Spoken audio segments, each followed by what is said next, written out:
You know, it's amazing. It's amazing how many people approach us on a Sunday morning and are just kind of like, great, this is great, but like, what's the deal? You know, just this common feeling of, who are you? Where'd you come from? How'd you get here? It feels kind of new. We don't know the details. So the point of today is twofold. To tell you how we got here, our story, which is pretty interesting, at least I think so, and what we're all about, how we operate, what we like to call our mission, our vision, and we'll even give you a look at our values. So when I grew up in a great family, two really loving parents. When I was really young, they were in a very traditional church setting, and as I got a little bit older, they transitioned into another more like Protestant type church setting. And while I personally really respected what they believed, I personally just wasn't buying it. Like, for me, it was like, at best, it was insurance, you know, just in case there's someone up there, I want to make sure we're on at least decent terms. I didn't understand very much. I knew I felt guilty for things that I was doing because, you know, the way I understood it, God didn't like that because I was breaking all of his rules. And so really, in a few words, the whole concept of God, faith, Jesus, the Bible, Christianity, it was just unattractive and unappealing. And so I kind of went back and forth for a little while. I'd get into it and try and do it, then I'd drop off into it, try and do it, drop off. Eventually, I came to a point when I was in college where I was like, you know what? I want to find answers for myself. Right? I want to do, rather than trying to feed off of the faith of my parents or somebody I know or a role model, I want to learn for myself and started asking some really, really hard questions. Some of you heard me say before, I've got kind of a critical spirit. Like, I don't just like to take things at face value. In this instance, it was a huge help. I just kept asking questions and like really digging to try and figure out, am I gonna be on board with this, or can I just like let it go once and for all and live the life I wanna live my way, right? And what I've found at some point, and you probably like can tell the direction that I ended up going in, there came a point, I remember I was in my little like townhouse, I lived with my sister, I was reading on my own, and there came a point where it was like I was given an image of just how good God is. And I felt like, why wouldn't everyone want this to be real? You know, like when we understand the whole message of what we believe, I can understand someone saying, I'm not sure if it's real. But what I don't understand is someone saying, I don't understand if it's good, right? Like I actually would love if somebody walked out of one of our church services one day and said, that's too good to be true. That would be a beautiful thing, because what we believe, we call it the good news. And so that like thing that image really started to drive me like, why wouldn't everyone want this to be real? And so, you know, without going into all the details, I was dating this girl. It ended up working out well. We're married now. But we talked about, like, what were the things really that made me keep God at an arm's length? Like, what were the things that I was resisting about church? And the more we dug and the more I studied, eventually I changed my course of study and started actually like digging into this, the more I realized the things that I didn't like about church that I was keeping at an arm's length were really just preferences in certain churches and not things that were essential to what we believe. And so kind of this dream was formed of one day starting a church where we could eliminate all of the barriers that got in the way of people coming to understand who God is.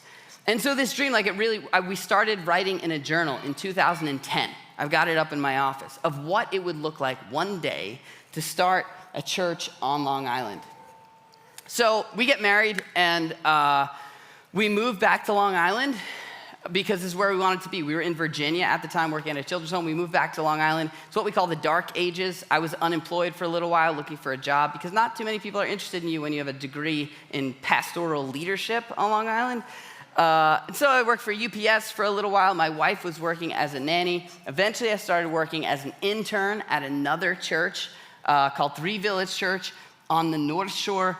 And what was really cool is they hired us and they said, the one condition we have for you, if we're gonna hire you, you have to promise to not give up on your dream of one day starting a church, which I thought was pretty cool for them to say that right off the bat. Maybe they didn't want to enter into a long-term relationship with us, but I like to think they had a bigger vision, right? And so eventually, I was there for 6 years. Eventually, we decided we're packing up and we're leaving. We're gonna get this ball rolling and try to start the church. And this is where things start to get a little freaky, a little crazy. So I'm driving through Babylon with my dad. At the time we lived in Miller Place. I'm driving through Babylon with my dad and I said, I could really see us starting a church here in the town of Babylon. I've got extended family here. I love the South Shore. I love the people here. And my dad was like, oh yeah, that's cool, whatever. And we kept on driving. That following week, I went to a meeting with a bunch of pastors from Long Island, dozens of us. And we put up a chart of Long Island. The meeting happened to be about starting new churches. And we plotted everywhere on Long Island where there were churches. And we looked at some of the most dense areas and other areas where there are not as much. And at the end of the meeting, the guy who was running it, this is the same week, he drew a big circle over Babylon and he said, we need more churches in Babylon. And I was like, oh, that's kind of neat, right? And so we started talking about actually going to Babylon. We announced it to Three Village Church that we were leaving. They were great. They were super supportive. And then the Torsivias, if you've met Joanne downstairs, she and her husband, Nick, who does the slides in the back, they invited us over for dinner. And we just thought we were having dinner, but they said, we want to move with you to Babylon. And that was the moment where I really started to fear the future because now there were other people involved. But it was the first thing that made it real. And so they moved to Babylon. I'm still working at the time at Three Village, still trying to figure out exactly what this thing is gonna look like, because there's a lot of planning that goes on, in the beginning, ahead of time. And one thing Allie and I realized was that we needed somebody to play music, right? Because we're not very musical. And that's a big thing. Music can be really powerful. It's something people really connect with. And so there was this guy that I knew didn't know him well. His name's Tom. And my sister knew of him, and he was the only guy I knew that wasn't super tied up in a church, but really had some incredible talent. And I liked what I knew of him at the time. So we started praying, in our little journal, wrote down Tom Pryor and really started asking God, would change Tom's life and make him pick up and pack up and move over here with us. And, just dreaming big dreams, right? So the following week, we happened to be going to a conference in Pennsylvania, me and the church that I was with. It was at a church somewhere in Lancaster, just a conference of church leaders. And I'm in the bathroom at a urinal. And maybe this is too much information. But I look to my left, which is breaking the rules, and I see Tom Pryor, right next to me. And I'm like, this is nuts. Should I talk to him now? No, actually, I turned and just stared at him. And I could see his whole body getting really uncomfortable. And then he realized it was me and we laughed and whatever. But then we started talking about what the future could look like. We talked about this idea of starting a church and eliminating the barriers that are getting in the way of people and God, things that are unessential to church, but maybe are keeping some people away from church. We knew that we needed to get connected with an organization. There's this group called Orchard Group. They help church people like us start new churches.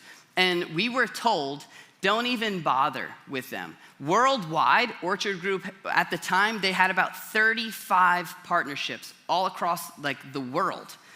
And so we were told not even really to mess with them because when they join a church, they partner pretty heavily. They help you form a board, and then they help you find financial partners all around the country. So we just figured Orchard Group would be great, but it's not really a possibility. Well, I went to a church in Bohemia, a church called True North, and I was off one Sunday, and so we were just going around to different churches, and I told the pastor there, his name's Bert Crabb, some of you may have heard of him. Right as we're leaving, I was like, hey, Bert, we're going to start a church. He and I had talked about this dream years earlier. I was like, we're going to do it. And he said, have you heard of Orchard Group? And I was like, yeah, but forget Orchard Group. There's no one with them. And he said, this weekend, I'm flying to Ireland with the president of Orchard Group. I'm going to have a conversation with him. Long story short, we end up partnering with Orchard Group. They helped us form the board. If some of you are wondering where our money came from, that's where it came from. Other churches all around the country that were letting us know that they believe in us. And so we got connected with Orchard Group. We came here to Babylon. And it was important to Allie and I, and to Tom and Joanne, that the churches that were here and the churches that had been here felt like we were coming alongside what they were already doing and not competing with it, right? We didn't want to be like the cool new thing in town. And so I set up meetings with a bunch of different church leaders in this area just to make sure they knew we were respected the work that they were doing and wanted to come alongside them. And one of the pastors that I met, his name was Wayne Griffiths. He's the pastor of First Baptist Church of Babylon. I came to meet with him, and he just welcomed me with open arms. He had started a church himself years earlier, and he had all these questions. He was super excited. And he even said right off the bat, he's like, I know you probably don't have a place, and so if you want to work in the building, do your office work, your planning, your writing, you can come do that here. And so right there in this building, I would come during the week, and I would do my work. And it got to the point where Wayne and I developed this really close bond, this great friendship. It seemed like every day I was getting no work done, but we would have these long conversations and really get excited about the future, about what could happen here in Babylon. We didn't have a building, and so we had an arrangement with the Freemason Lodge just 2 doors down. We really wanted to be on Main Street, so we had an arrangement to rent from them. And one day, I was in here, in this room with Wayne, and he said, would you guys be interested in renting from us? And I said, really nicely, I said, well, our church is kind of going to have a different vibe. We want it to feel a little bit more casual, and I'm not totally sure that this setting would work. And he said, well, if you could do anything, what would you do? And at the time, I didn't have an answer for him, but I came back to him the next day.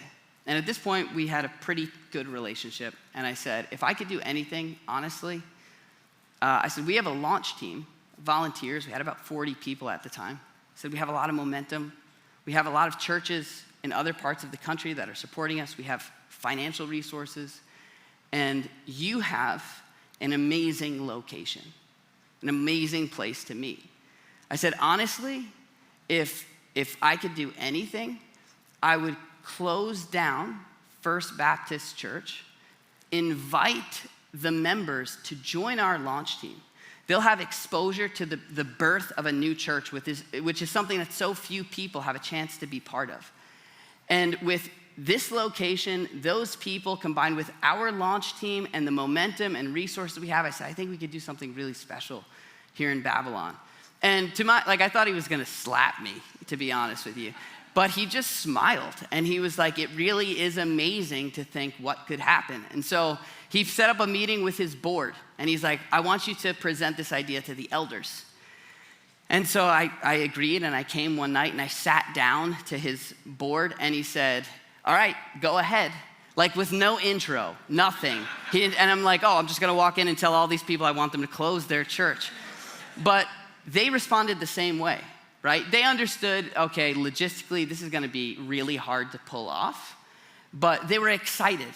And I was surprised, and I've got it all in my journal, right? Like I'm praying about this happening. I told guys on my management team, and one of the guys said, this almost happens all the time, but it almost never ends up working.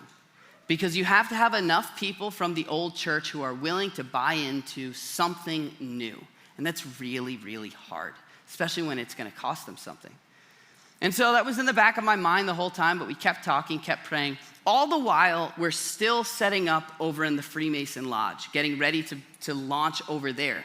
We had spent almost $100,000 on everything, right? Like everything from top to bottom, everything we would need. Like from all the different sound equipment to the kids stuff, like everything basically you see in this building, we bought through a company called Portable Church. They came here, and part of that whole fee was them looking at the Freemason Lodge, figuring out how we can best set up a church here, and tailoring all our equipment to the Freemason Lodge.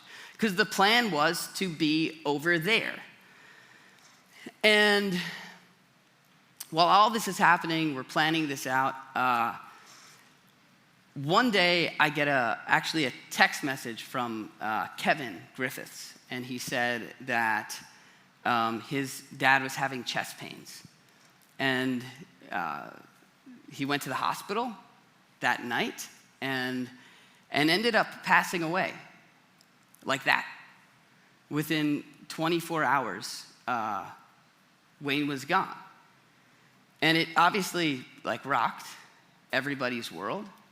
It was an extremely difficult loss for the people of the First Baptist community. They were an extremely closely knit community, and they just lost their pastor.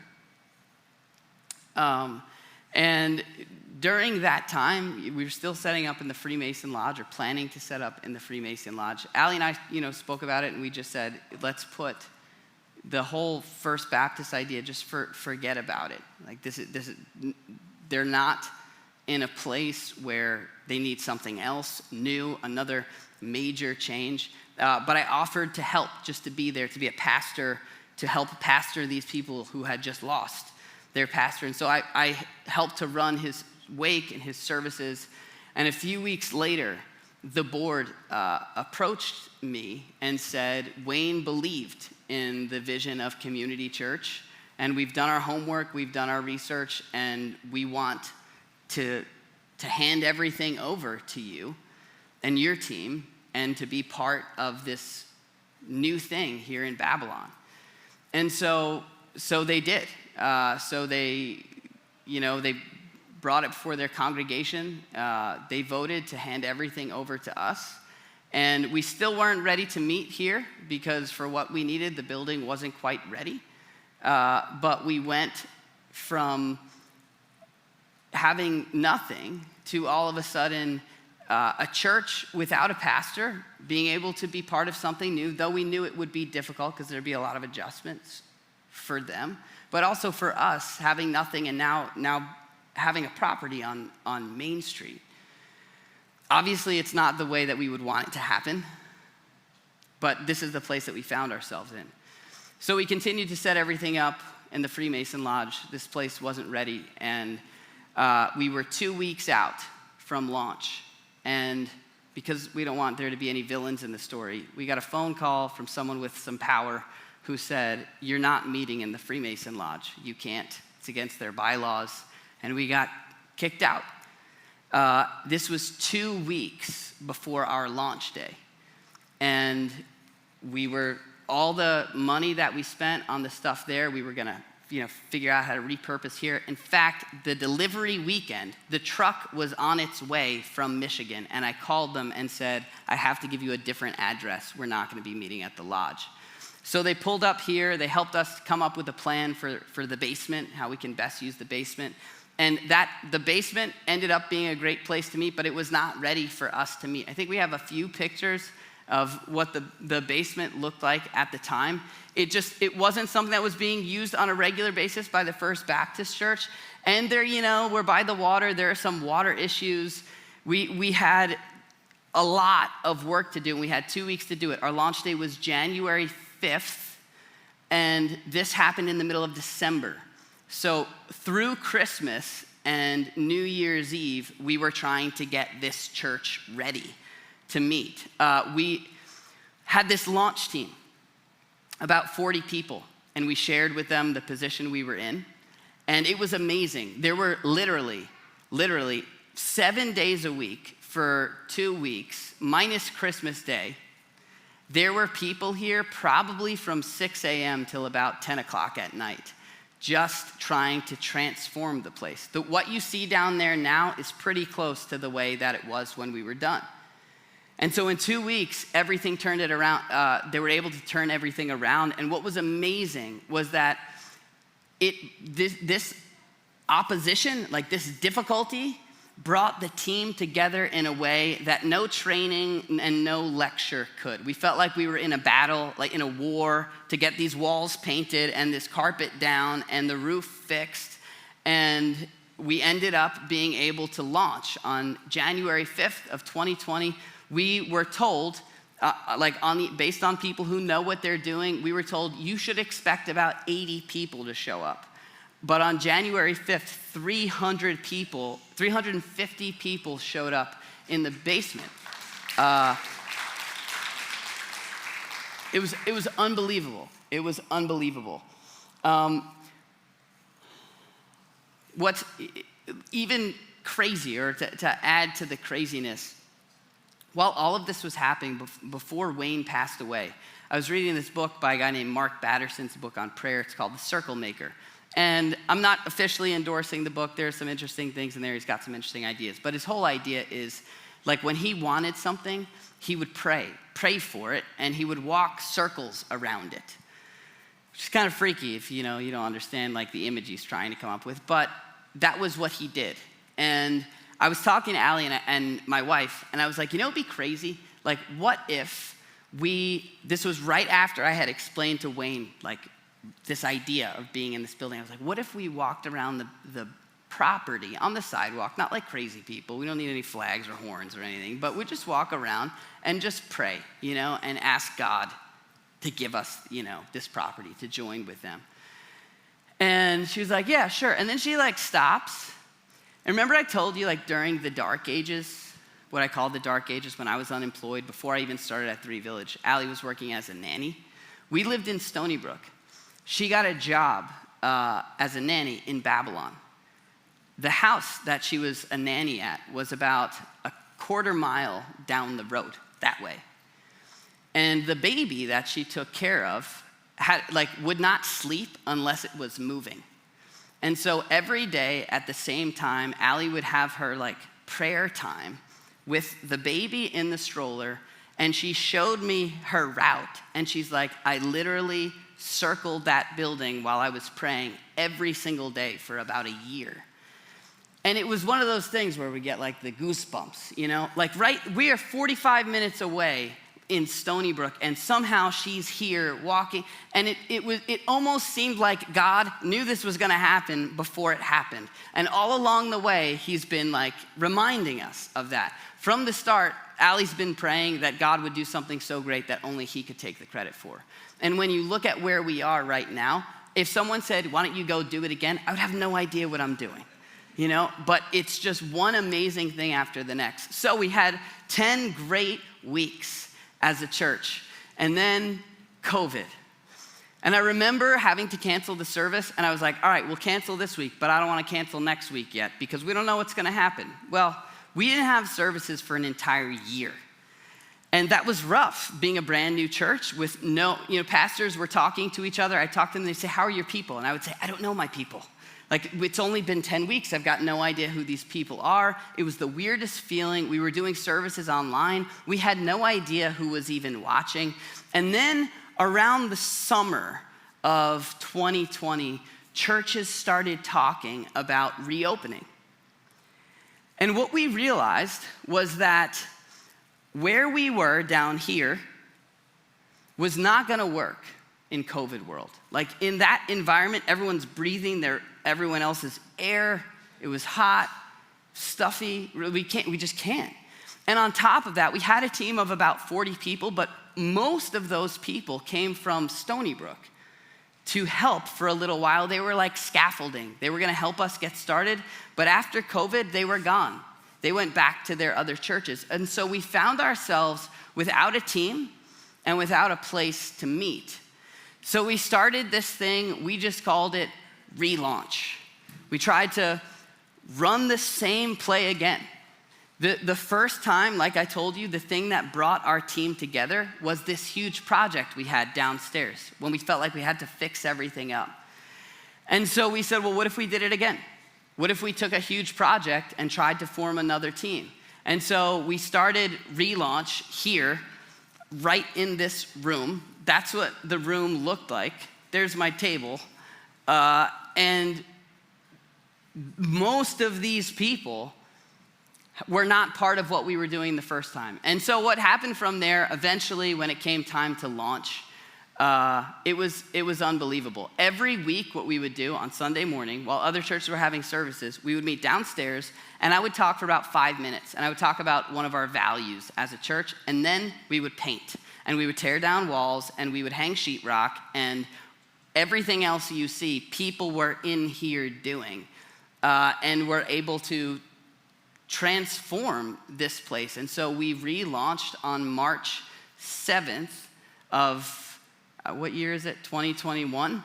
All right, yeah, so, and that was our first in-person service here. And what was amazing is that coming out of that, we felt like we were in a better place than we were when we went into it. You know, we were downstairs, all we knew is there was a huge project waiting for us upstairs. And here we had all these volunteers transforming it when that was all we can do. And so here we are today, and we still can't believe it.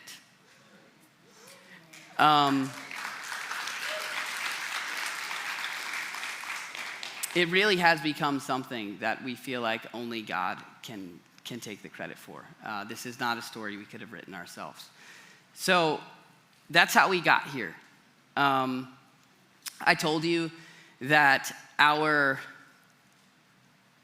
what we were trying to do was remove barriers for people, right? Like I told you, I had this realization, like if I had known how good God was, I would have wanted to be part of this from the start, right? But I had, like, really what we like to say is that the villain in our story and the villain in the story of most people in this area on Long Island is this picture of God that doesn't exist.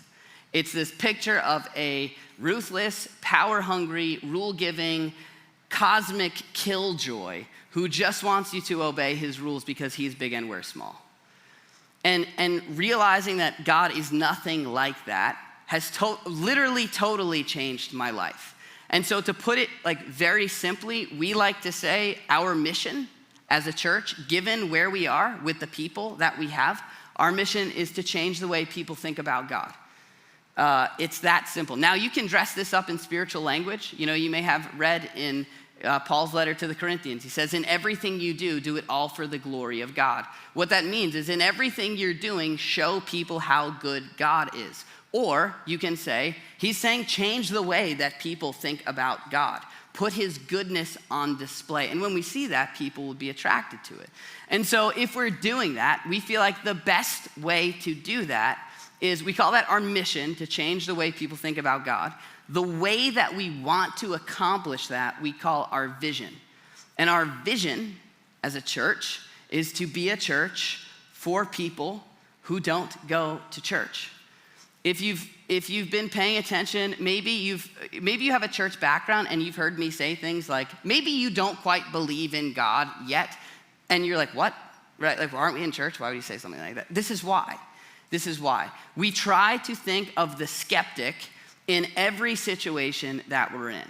We try to understand what it looks like to be someone who doesn't want to be in a church, who has a negative church experience, who's probably a little uncomfortable. And so it's why we do everything that we do. It's why we have people who look like they're having a good time out in the parking lot. It's why we have someone like Steve, you know, the guy with the shaved head who's sitting at the intersection. He just makes fun of everybody who walks in. But he does that to put people at ease, like really to set them up. As soon as you get somebody thinking, maybe this isn't gonna be what I thought it was gonna be, it's like the door opens up. And so from there, if you look at our kids area, you know, if you grew up in a church, you probably grew up very comfortable with your church's kids area. Why? Because the people that are watching your kids are people that you know and love, and it's Aunt Sue and you feel totally at peace. If you've never been to a church, you don't feel comfortable just dropping your kids off with anyone. So it's why we make everyone behind those walls wear blue shirts. If they're in blue shirts, it means that they're background check. It's why we lock the doors in between services. It's why we have a check-in and a check-out, because that's what you would do anywhere else that you drop off your kids. And we don't want parents sitting up here thinking, I hope my kid is safe downstairs, right? But that all comes back to being a church for people who don't go to church. This idea of being a church for, it's like double meaning. One, we tailor everything to the person who doesn't have a positive view of God or church. But two, we are for, like advocates for people who don't go to church. The question that we ask on a pretty regular basis is like, what to accomplish this, what would it look like to be a church that our community loves, is here, even if they don't attend it?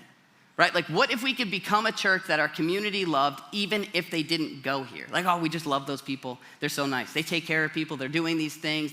It seems like they are genuinely interested in the community. Why? Because we're for them. We believe God is for us, and so we want to be for them. And that affects the way we do what we do. There was a Chris Padone. Some of you have met Chris. He's outside. He's on the security team, parking lot, big muscles and a baseball hat. He and I, years ago, when we first realized we were coming to Babylon, we came here and we just started like asking people questions, surveying people. Like, you know, no one likes being confronted and asked to answer questions, but we did that.